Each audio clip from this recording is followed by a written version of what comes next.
All right, there we go. Now, let's see if we can get another call on. We've only got 39. I'd like to make it lucky 40. Who do we have? Oh, lucky indeed. Lucky we 40. are lucky to have this next question asked. It's not by the phone, but it's actually pre-recorded. Let's see if you can guess who it is. All right. Number Oh, that'd be 40. fun. Okay. Hey, Leo, I have a question for you. I have a 14-megapixel Kodak camera, which does not give you the option of shooting in black and white. It does give you the option of desaturating when you're in the dialog box. The question is that the most effective way to do it, or should you bring it into Photoshop and deal with changing it black and white there? My question. Pretty well dressed for a question. The best dressed questioner we've ever had. Kenny Rogers, of course. Hey, that's great. Thank you for asking the question, Kenny. I wish we could get you in here to ask it in person. Kenny's a big photographer, you know. Does a lot of 14 megapixels. That's a pretty fancy camera. 14 Probably a little megapixels. more than most people need. That's a lot of megapixels. But he asked an important question that everybody really should know about, and that is you don't want to modify the picture in the camera. Ideally, take the best possible picture you can, all the information you can get into that camera, and then make the changes later. Now, I'm not going to show you how to make the changes because why should I? I've got Alex Lindsay here, our Photoshop wizard. Come on over, Alex. It's great to see you. You've showed up finally, huh? For the last 3 hours of my death throes here. Come on around here so we can get you in the shot better. Now, did I answer that right when I said don't do it in the camera? Get as much information as you can. You always want to have all the information because there's a lot of different ways to do a lot of different things. And so if you commit to it in the camera, then you're gonna never be able to.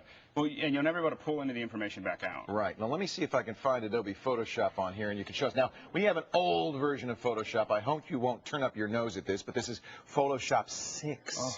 2 versions old. And now, I'm going to load in an image, and you could just show us what you would do. We have a lot of images on here. I don't even know what these are. That's black and white. We should start with a color picture, shouldn't we? There is a nice rose. Wouldn't we like to make that a black and white rose? How would we go about doing it?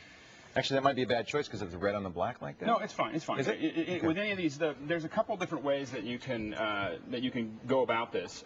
One is. Why don't you walk me through it? All right. All right. So, teach me tonight. So. Wait a minute. That's a song. Okay. Okay. So. One of the ways that you can do it is you can do what he had suggested, which is to do it in the camera and desaturate. Well, no, not in the camera. But what you can actually do here is if you go up to Image, and Adjust, and you'll see a huge saturation. Ah. See now here, if you pull the saturation down there.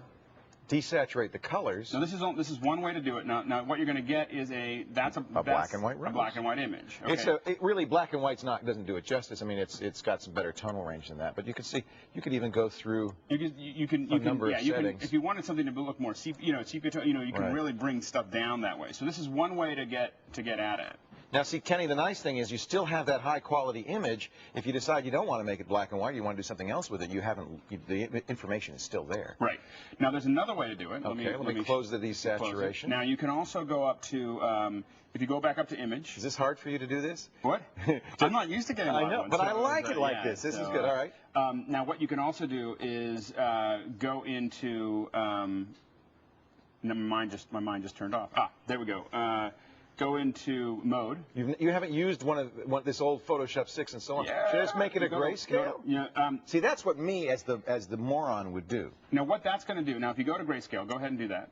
Discard color information. Now, that's exactly what happened when you brought it back. It's the same thing as desaturating. The same thing as desaturating. Ah. Now, if you go into the channels, another thing that you can look at is if you look at these channels here. We've looked at this before when you've been on Call for Help on Wednesdays. You've got the red channel, you've got the green channel, and you've got the blue channel. Yeah. Now, sometimes what can be the most effective is to start combining these different channels together. Now, interesting. And to be honest, that's a whole. For me to describe it might be a whole tip and trick for me to kind of sort that out. But even this gives us a pretty good looking image. If I just take the red channel, because I guess it's a red rose, right? Well, yeah. Now you're going to get a lot of the white in there. And now the other thing you could do is you could possibly take the red channel and copy it to a new layer, and then start combining the red and the green. So I have 2 copies of red. Maybe turn both of those on. And no. Have the red and the green. Well, anyway, you can start playing with this. Yeah, you can start using all of the channels and recombining them to get more contrast. Because the problem with the red is that you have a it's kind of blown out. It's kind of blown out. The green is too dark by itself. That ain't gonna work. So what we can start doing is mixing those channels back together, and we can get that high contrast that you would normally get with a black and white film. That's what you want. The thing is, what you don't want is if you just take it and desaturate it or just pull out the black and white information, you get this kind of dull look. When I you want had a a real tonal vibrant, range. Yeah. And so what happens is you can start mixing these channels back together, and you can use them to create something that looks vibrant. Right. And what I'll do is it's a great. Should we do a full one? We'll do. All right, that's good. That would later on Call for Help. Every Wednesday, Alex joins us on Call for Help, and he can show us some great tricks. The key, though, is you want, and a great black and white photo has this, a large range of shades of black and white. Right, you get this really rich, intense look. Right. And that's what you really want out of that black and white photo, and so that's. Well, I hope you're watching, Kenny, and I hope that helps. That's a great question. We thank you so much for asking it. Coming up.